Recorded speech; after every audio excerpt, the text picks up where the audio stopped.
독일 작가 그림 형제의 백설공주는 오랜 세월 사랑받아온 전 세계적으로 유명한 고전 동화입니다. 동화의 내용은 대략 이러하죠. 큰 성에서 태어난 백설공주는 사람들의 사랑을 받으며 자랐습니다. 하지만 새 어머니가 들어오면서 그녀의 삶은 완전히 바뀌어 버렸는데요. 백설공주가 세상에서 제일 아름답다는 거울의 말에 분노한 새 어머니가 백설공주를 죽이려고 했기 때문이죠. 백설공주는 새 어머니를 피해 7 난쟁이들과 함께 살았지만 이 소식도 결국 그녀의 귀에 들어가고 맙니다.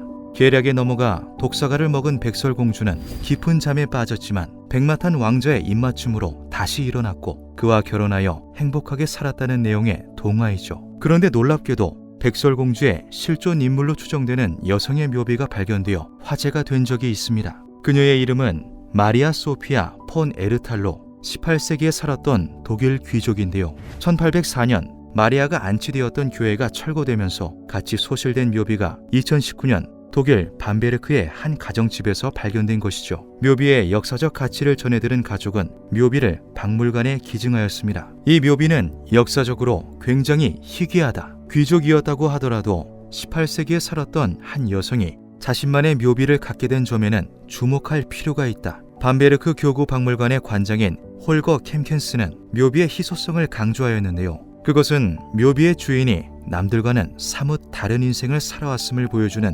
요소이기도 했죠. 몇백 년 전 독일에 실존했던 마리아는 과연 어떤 삶을 살았던 걸까요?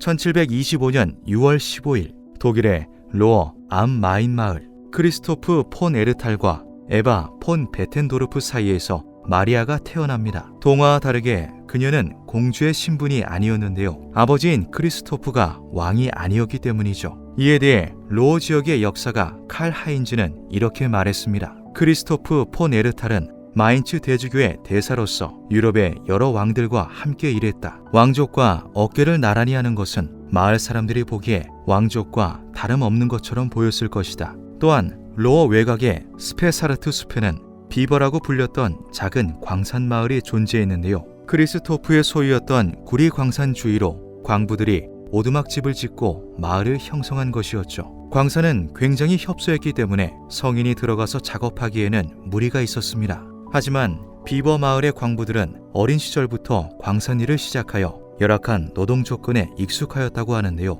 어렸을 때부터 시작된 노동으로 인해 성정에 문제가 있는 인원들이 많았고 그들은 키가 왜소하여 남들이 보기에는 마치 난쟁이들처럼 보이고는 했습니다. 또한 광산을 캐던 동굴은 빛 한 줌 들어오지 않는 암흑이어서 광부들은 서로를 잘 찾을 수 있게 밝은 색의 옷과 모자를 착용했다고 하죠. 떨어지는 돌과 흙으로부터 몸을 보호하기 위해 망토를 걸치는 경우도 많았다고 합니다. 마리아는 어린 시절부터 광산에 대한 관심이 유별났는데요. 그녀는 비버 마을로 놀러가 광부들과 친구가 되어 함께 대화하는 것을 즐겼으며 그들이 일하는 환경이 더 나아질 수 있도록 노력하였다고 하죠. 그녀는 가난하고 고통받는 자들에게 자비를 베푸는 남다른 사랑스러움을 가진 소녀였다. 마리아는 6명의 형제들을 가지고 있었습니다. 온 가족이 함께 살던 로어성은 늘 아이들의 웃음소리로 끊이지 않았죠. 마리아가 10살이 된 무렵 어머니였던 에바가 세상을 떠났습니다. 크리스토프는 자라나는 아이들을 위해서라도 새 어머니를 찾아야 했고 미망인이었던 백작 부인 엘리자베트 폰 베닝언과 재혼을 하였죠. 엘리자베트는 아주 괴팍한 성격으로 유명했습니다. 그녀는 아이들을 포함해 주변의 모든 상황을 통제하려 했고 로어성에선 더 이상 아이들의 웃음소리가 들리지 않았죠. 또한 그녀는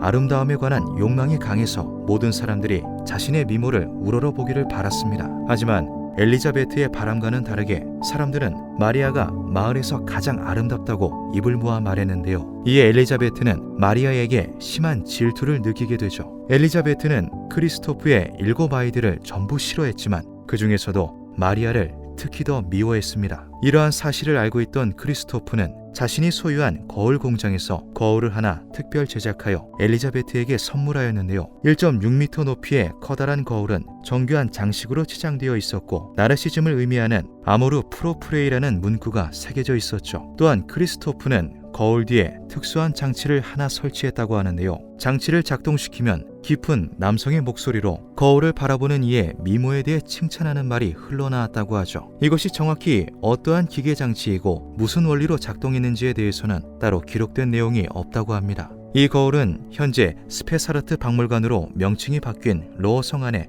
지금까지도 남아있다고 하죠. 하지만 이후에도 엘리자베트는 마리아를 좋게 대하지 않았습니다. 마리아는 로어 성에 있는 내내 육체적, 정신적 학대에 시달렸는데요. 결국 견딜 수 없었던 그녀는 16살이 되던 해에 성을 떠나 비버 마을로 향했죠. 광부들은 자신들을 위해 힘써주고 친구가 되어준 마리아를 따뜻하게 받아주었고 그녀는 그렇게 마을에서 광부들과 함께 살기 시작했습니다. 그렇게 3년이라는 시간이 지나고 마리아는 아버지였던 크리스토프가 세상을 떠났다는 소식을 전해 듣습니다. 그리고 그와 동시에 광산의 폐쇄가 진행되었는데요. 마리아는 순식간에 갈 곳을 잃은 방랑자 신세가 되어버렸죠. 그녀는 결국 수녀원으로 가는 길을 택했고 일평생 수녀로서의 삶을 살다가 1796년 70에 가까운 나이에 홀로 생을 마감했습니다. 동화와는 다르게 현실에서는 백마탄 왕자님도 결혼하여 행복하게 지내는 삶도 없었죠. 그로부터 60년 뒤 독일 남부의 하나우 마을에서 그림 형제가 태어났습니다. 형제는 로어 암마인 마을에서 약 50km 떨어진 곳에서 자랐는데요. 이에 지역 역사가 칼 하인즈는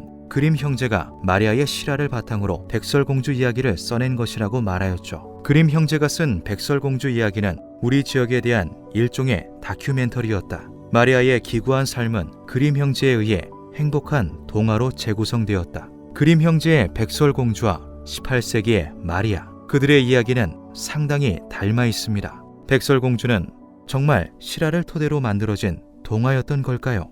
기묘한 밤이었습니다.